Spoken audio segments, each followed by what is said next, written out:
So we will say gift under Transfer of Property Act.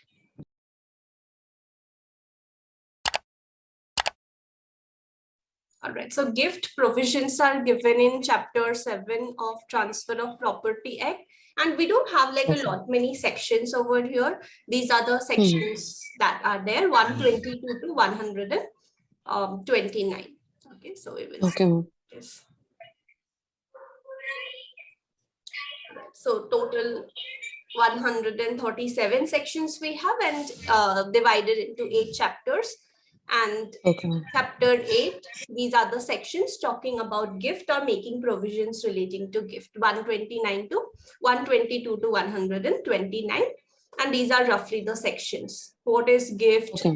How the transfer will be made, gift of existing and future property. Can we make gift of the same thing to more than one person or not? When gift may be suspended or revoked, onerous gift, universal Dhioni, and saving some provisions that are applicable in Muhammadan law. That part we have. Okay. Now, in general, when we talk about gift, this is nothing but a sort of transfer of property, but it is without consideration or without any kind of compensation. For all the other types that we have, like we have sale, we have mortgage, lease, exchange, something or the other is there as a type of compensation or as a type of consideration. But it is only gift wherein no monetary value, no compensation, no consideration, nothing is there. It is, it may be in the form of movable or immovable property that a person is gifting, and the parties to the gift deed may be two living persons, or the transfer may take place only after death of the transferor also. So a person may mention that these all things would go to so-and-so person after my death. Like that also it may be transferred. So gift, Transfer of Property Act, when the transfer takes place between two living persons, it is called inter vivos. And when it takes place after death, then it would be testamentary. So testamentary transfers are excluded from Transfer of Property Act because we talk about transfer between two living persons only, right? By act of parties under Transfer of Property Act. So it just talks about transfers happening between two living persons. Now, first of all, we have definition for gift, which is given in section 122. Gift is transfer of certain existing. This is very much needed. It has to be existing thing. It should not be like a future property or a future thing. Okay, transfer of certain existing movable or immovable property. Mostly Transfer of Property Act applies in case of immovable properties, but there are some provisions like exchange, gift, wherein even movable is included. So gift is transfer of certain existing movable or immovable property made voluntarily and without consideration.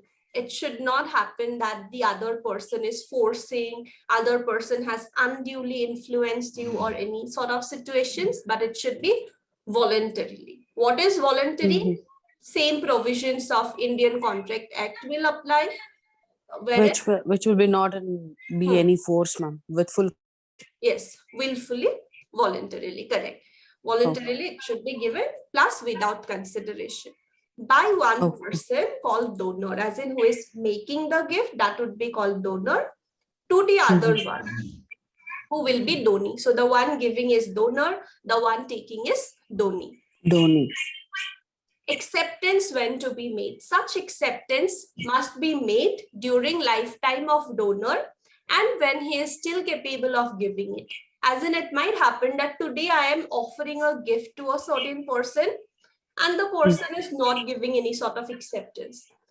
After a month, I am no more owner of that gift. Might be I gifted it to someone else because I was not getting any response from him, right? So after 1 month, if this person is giving acceptance, that is not valid because when he is still capable of giving, before this person accepts, I already gifted it to somebody else. Now I'm no more capable of gifting it, right? So it has to be accepted during lifetime of donor, plus when this person is still capable of giving the gift. If the donee dies before acceptance, the gift will become void. Okay. Parties to gift under Transfer of Property Act, we know there is donor who will be giving the property, and we have donee who will be taking the property from the other person. So these are the parties, donor and donee. Donor is who gives the gift, donee is who takes the gift.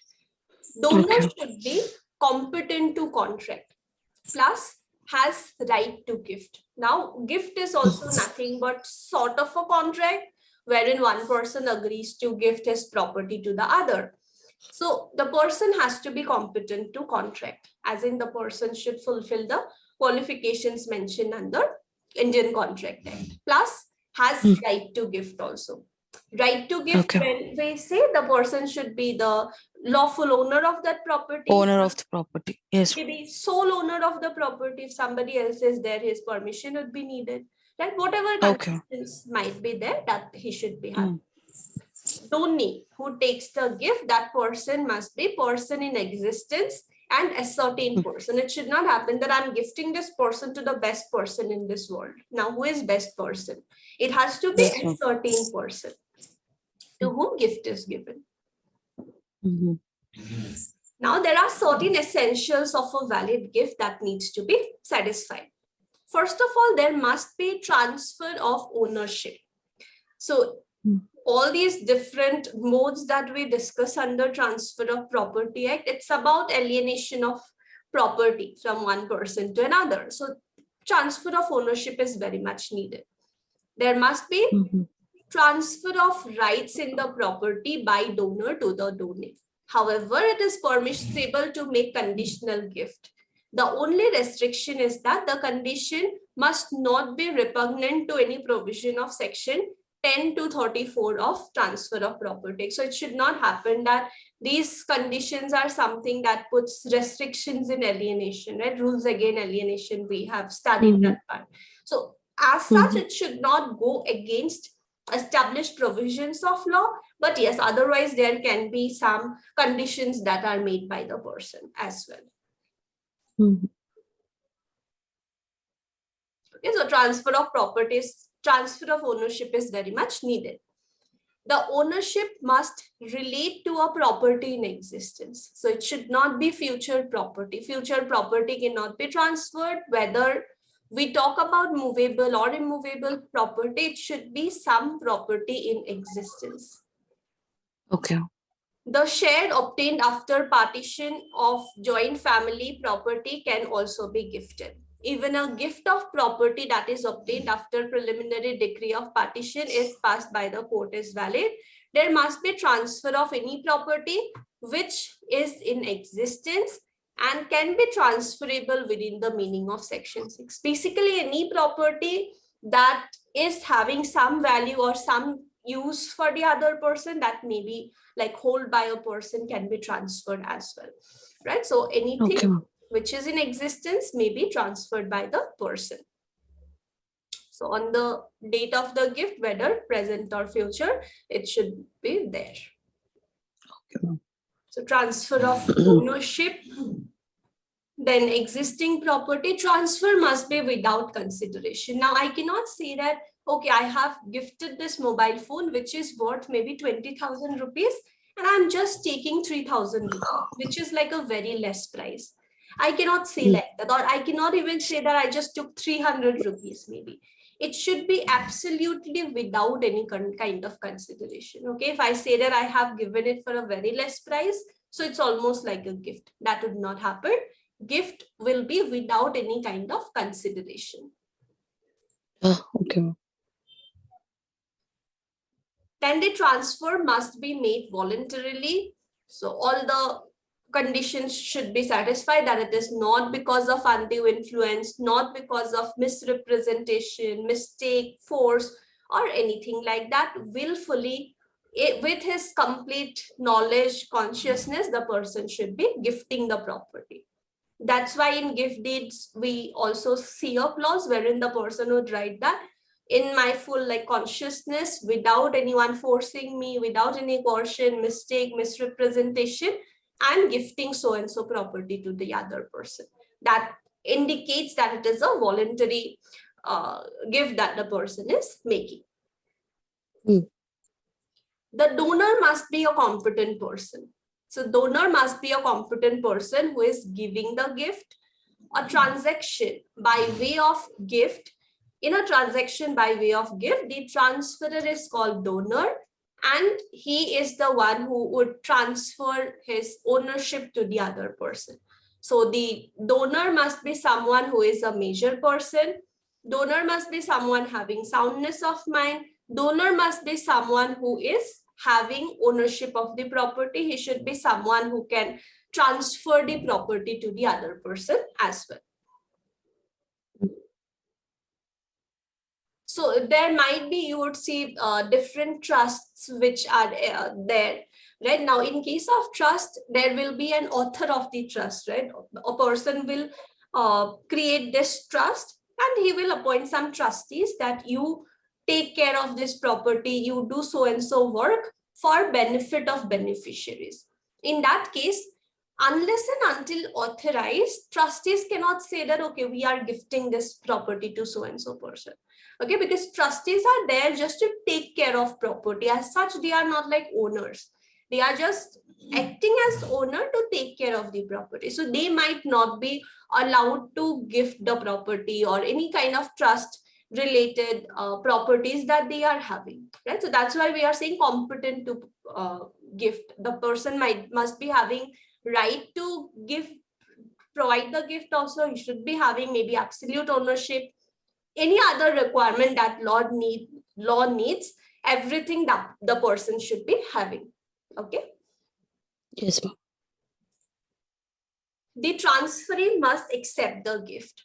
The gift must be accepted by the donee. So donor is giving it to the donee.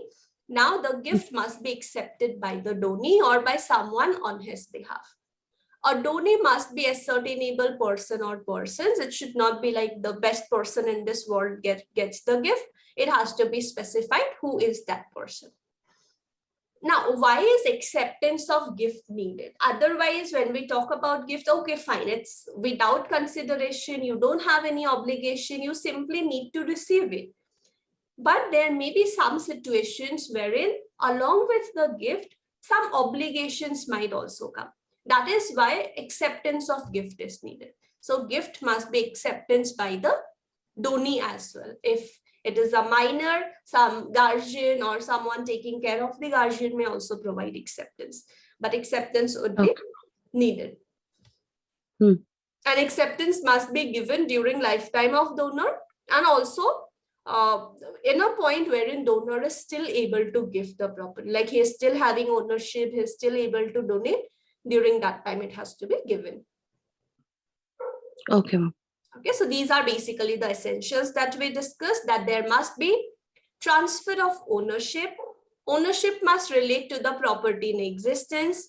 Transfer must be without consideration. We cannot say that very less amount we have taken, so it is gift. No, it should be absolutely without consideration. Yes. It must be voluntary. All the conditions of Indian Contract Act should be satisfied. The donor must be a competent person, and the donee must accept the gift also. Okay. Okay, now for most of the transfers that happen in Transfer of Property Act, we have seen some or the other rules that apply. Like in case of sale, we have seen registration becomes mandatory if property value is above 100 rupees. In case of lease, registration becomes mandatory if lease period is more than 11 months. Like that, for gift, do we have any such conditions that we need to satisfy? So for the purpose of making gift of immovable property, the transfer must be effected by a registered instrument which is signed by or on behalf of the donor and attested by at least 2 witnesses. Now, when we say by the donor or by the owner, as in whoever is having ownership of the immovable property, that person needs to put his signature. But in some cases, it may be that on his behalf, on behalf of the donor, on behalf of the original owner of the property, somebody else also might put their signature. Okay, this would usually happen in case of this power of attorney is given. Maybe an owner of a big area of land sells it to the builder, and builder says, I would give you 3 flats over here. And then owner says that, okay, these 3 flats you give me, but on my behalf, you can sell it to someone else also. I just need the money. I don't need the flats as such. So there, even though technically those flats belong to the owner, he might give the authority that builder can execute it. So there, on behalf of donor, builder can also do it if it is like gift. Okay. This is nothing but how it should be done. In case of immovable property, registration is very much needed and attested by at least 2 witnesses. For the purpose of making a gift of movable property, the transfer may be effected either by registered instrument or by way of delivery.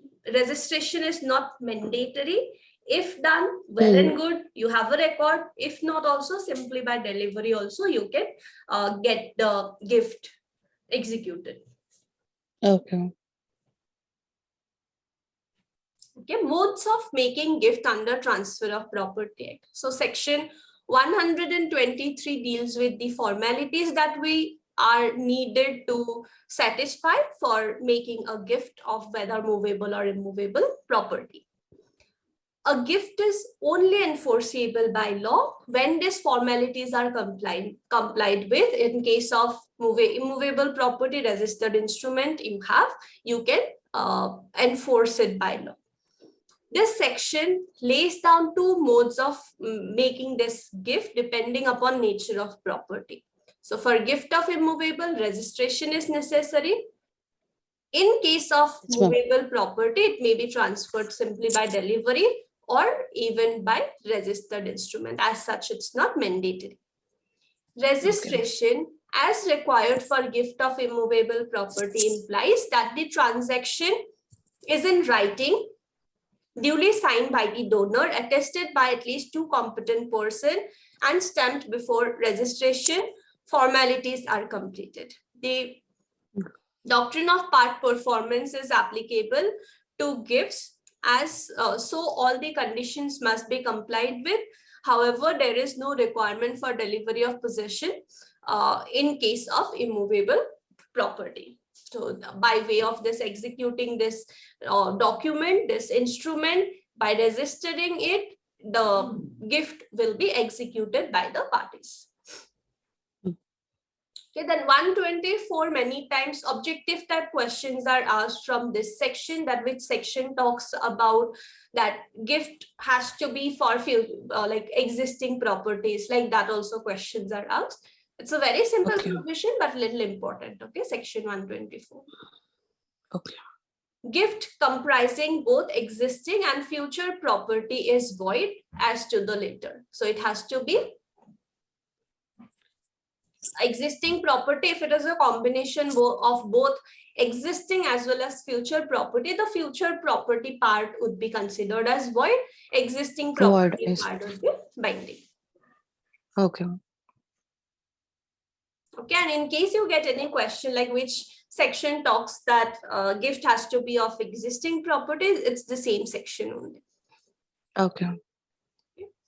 Gift to several of whom one does not accept. Now, it might happen that there is a plot of land that's gifted to more than one person. Out of them, some people are accepting. There are some people who are not accepting. So whoever are not accepting, that part will go back to the original owner. It will not go to those remaining donees, but it will go back to the original owner who has given the gift. Okay, because acceptance is very much needed, right? So if donee has not accepted or one of the several donees have not accepted, that portion would go to the original owner only. Suspension or revocation of gift. Once we make a gift, is it possible that we suspend or we revoke the gift? We like take back basically, or we cancel it. Is it possible or not? Section 126. So section 126 provides for two modes of revocation. Revocation by mutual agreement and revocation by recession of the contract.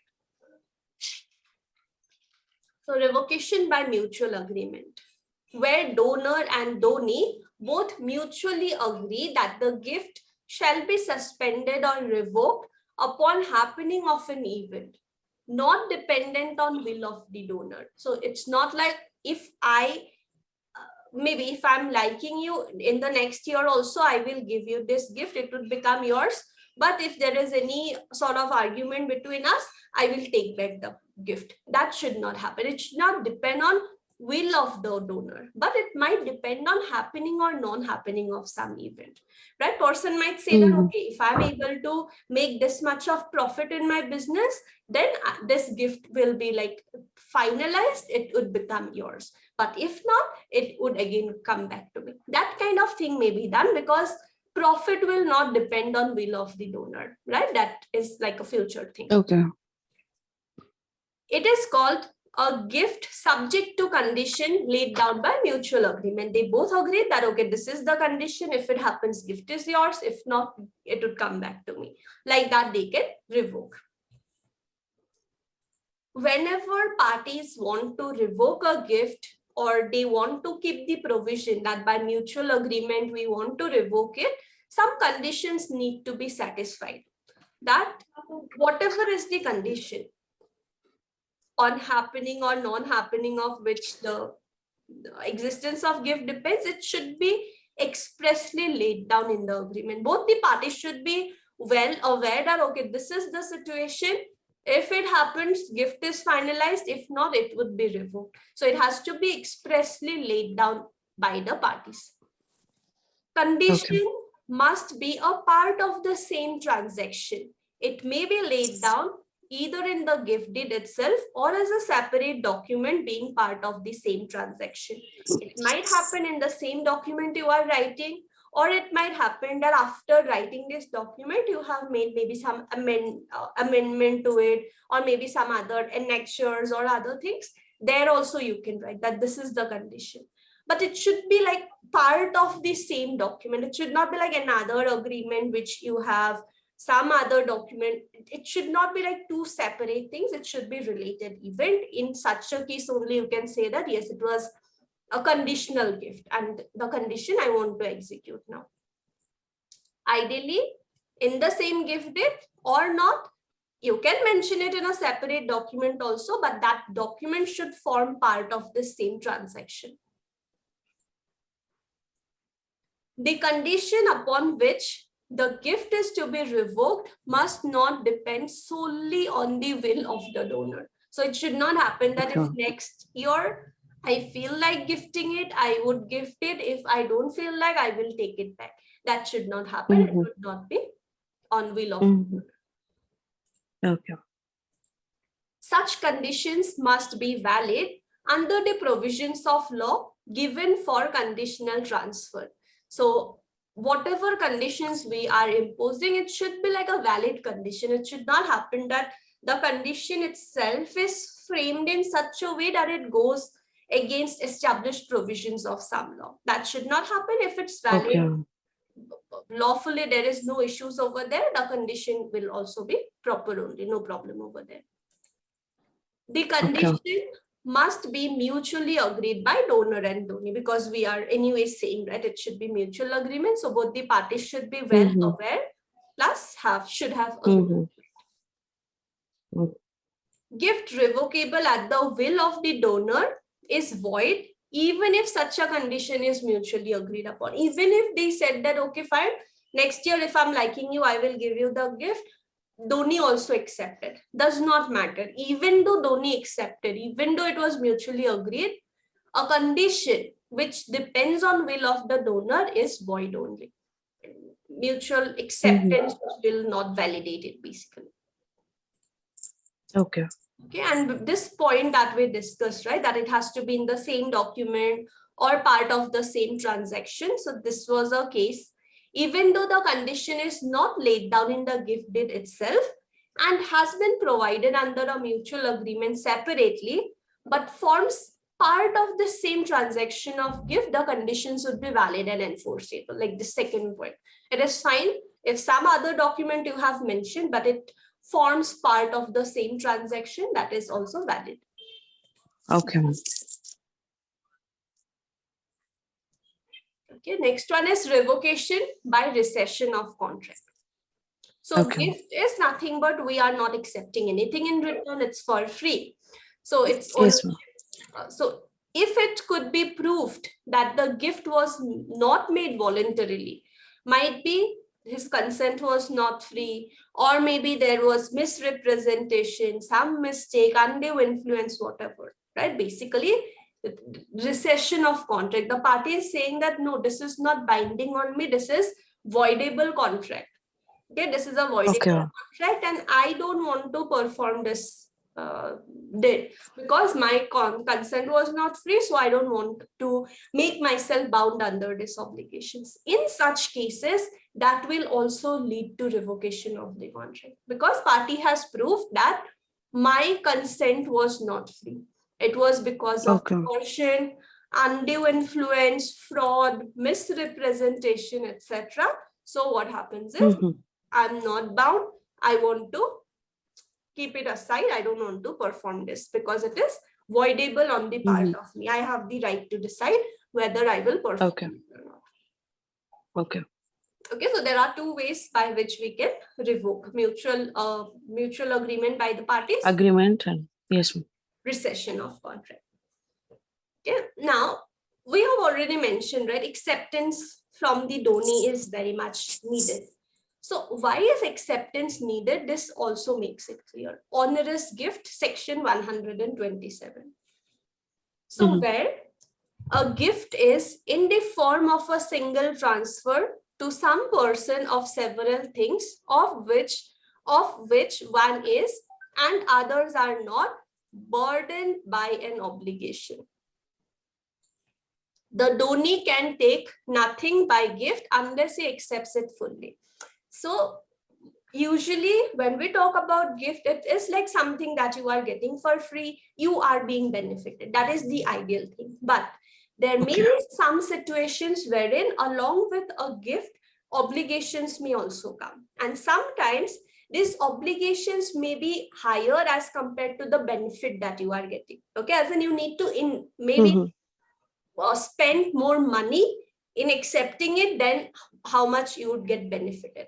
All right, so sometimes it might happen that you are getting might be three things. Okay, three things are been gifted to you, two things are fine, but this one is having some obligations. That is nothing but onerous gift coming with some obligations along with that. If it is like that, that two things are for free, one is having obligations, you cannot say that, okay, I'm taking these two, whatever is coming with obligations, I'm not accepting. You cannot say that. If you want to accept it at all, you need to accept it completely. Otherwise, you are free to refuse this entire thing. Okay, so when it comes along with some other things, you need to accept it as a whole. Basically, just like how in case of contract, right, you need to accept the offer as it is. You cannot say this part I'm accepting, that part. That would be like counter offer. Same thing here also. Can you explain with an example, ma'am, please? Yeah. So take for example, one person is saying, one second, I think I have it. A having a lease for a term of years of a house at a rent, and he and his representatives are bound to pay during the term. So take for example that it is like three things are being gifted. Okay, one person says that, okay, I have three things that I will gift you. A says I have three things. What I have is I have one mortgaged property. Okay. One mortgaged property, which I have mortgaged for maybe 10 lakhs rupees, or might be which I have mortgaged for 20 lakhs rupees. And now, Okay. because of some situations, because of the surrounding of the property and something, value of the property has come down. Okay, value of the property has come down and it is like 15 lakhs only. All right, but what happens is there is mortgage over here.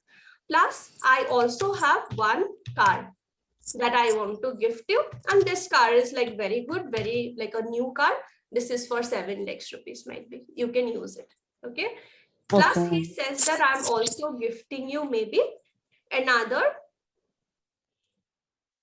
maybe a shop that I'm having. Okay, this also I'm giving you for free. Now, A is giving 3 things. Okay, A has made an offer to you, might be that I want to give these 3 things. So you saw what are these 3 things? Fine. Shop is fine. You can take it. You will be benefited only. Car is there. This is also you can take. This is in working condition. You can use it. But when you saw this one, it is mortgaged property. That means to release the property from mortgage, you need to pay 20 lakhs rupees. After that, value of the property is only 15 lakhs rupees. That means it's a very heavy obligation, right? You are getting it as gift, but then 20 lakhs you need to pay. Then value of property is only 15 lakhs. So you may feel like, okay, let me accept these 2 parts because there I don't have any obligations, but this part I don't like. I would not accept. That you cannot do. Okay, so this entire thing is part of one transaction only, right? In one offer only, he's saying I'll give you 3 gifts. So this will be called as onerous gift. As in, from outside it looks like a gift only, but it comes with some obligations. Okay? Understood. Yeah. Because if it's like single thing, only if he was having this property and he said, I have this property, I want to gift you, but it's under mortgage. There you have the option. You can say yes or no. But if it comes with some other things where you are getting benefit, you might feel like accepting only this part. So there it makes it very much clear that you need to accept all the 3 things or reject all the 3 things. Yes. Okay, so when we talk about onerous gift, okay, onerous gift refers to those gifts which are a liability rather than an asset. You need to put in more money than how much you would be getting benefit. Yes. Understood. Where the liabilities of property exceeds the benefit that you will get, it is called as onerous property. Yes, sometimes it might come with some things also, right? I might say that, okay, this is a TV, which is otherwise good only, might be some display issue is there, you can fix it. That is fine. You can maybe fix it in 500, 1,000 rupees. But onerous gift is something where liability exceeds the benefit. Like that property example you can take, it would be called as onerous property. When gift of a property is made, it is known as onerous gift and it can be rejected by the donee. You have the option, you can take a decision for that. Section 127 provides that if a single gift consists of several properties and only one of those is having an obligation, it is made to a person that does not have liberty to reject one and accept the other, just like the example. Yes, ma'am. So once you accept, right, one who accepts the benefit must also take up the burden. We cannot simply take what is giving us benefit, burden also we need to take. In case onerous gift is made to a minor and the donee accepts the gift, he still retains the right to repudiate the gift on attaining age of majority, because minor cannot accept it, some guardian would accept. So when he becomes major, he may have a different opinion. He might feel like, why I should take this gift? It's having so much of obligation. So on majority, he would have a right to repudiate it. Okay. Another provision we have is universal donee. So subject to provisions of section 127, where a gift consists of a donor's whole property, universal as in everything he is giving. The donee is personally liable for all the debts due by and liabilities of the donor at the time of gift to the extent of property comprises of. So in case of universal donee, whatever I have, everything I'm giving to the person. So I may be having some liabilities. some debts to clear. How would I clear it? Because everything I have given. So my liabilities, my debts would also be transferred. But it will transfer only to the extent of property. If I have property worth 5 lakhs rupees and I have debt worth 10 lakhs rupees, there the donee would not be liable to pay the remaining 5 lakhs, right? He would be liable only to the extent of the value of the property only, not beyond it. Okay. Okay, so what is the difference between universal donee and onerous gift? Can you make out? Both like liabilities falling, but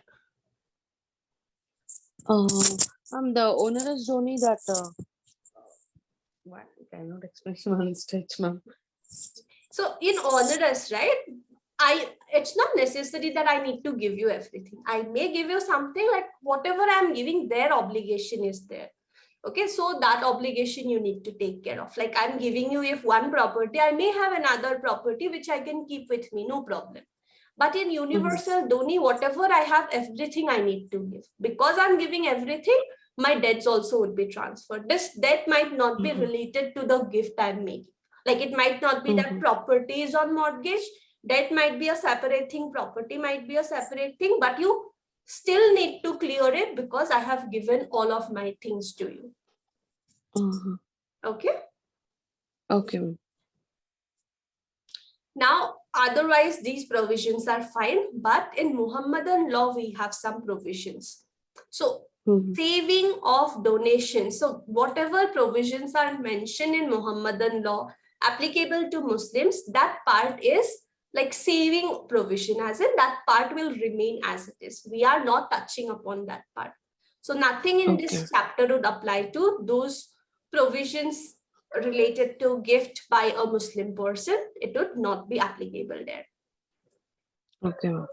Okay, so these gifts are made on contemplation of death. Hiba, these are governed by Muslim personal law. Like in Muslim law, we have an entire concept called hiba, or gift by a Muslim person, where the donor is a Muslim, does not matter who is the donee. So those provisions, whatever is there in Muslim law, those will not be charged. Yeah, those will not be touched. Same ways, if I'm making a like will, right? Being a Muslim, if a person makes a will in contemplation of death, that what will happen when I die? There also some rules are there, like 1/3 of the property only can be gifted, not more than that, because Muhammadan law tries to protect interest of legal heirs. Like the person should not gift everything to some third person, but Muhammadan law tries to protect interest of family members. So it puts a restriction. Only 1/3 you can give, not more than that. So those provisions will remain as such only. It will not be changed by transfer of property act. Okay. Okay. So is this part clear? Gift? Yes, ma'am. But regarding the onerous in that one, I'll go through, and if at all I get any doubts, I'll ask you that, ma'am. Universal and onerous, I got a bit confused there, ma'am. I'll read it, and once I get to understand, I'll discuss with you, ma'am. Okay. So universal is basically everything I'm giving you, whether the gift is having some obligation or not does not matter. Whatever I own, everything I'm giving you.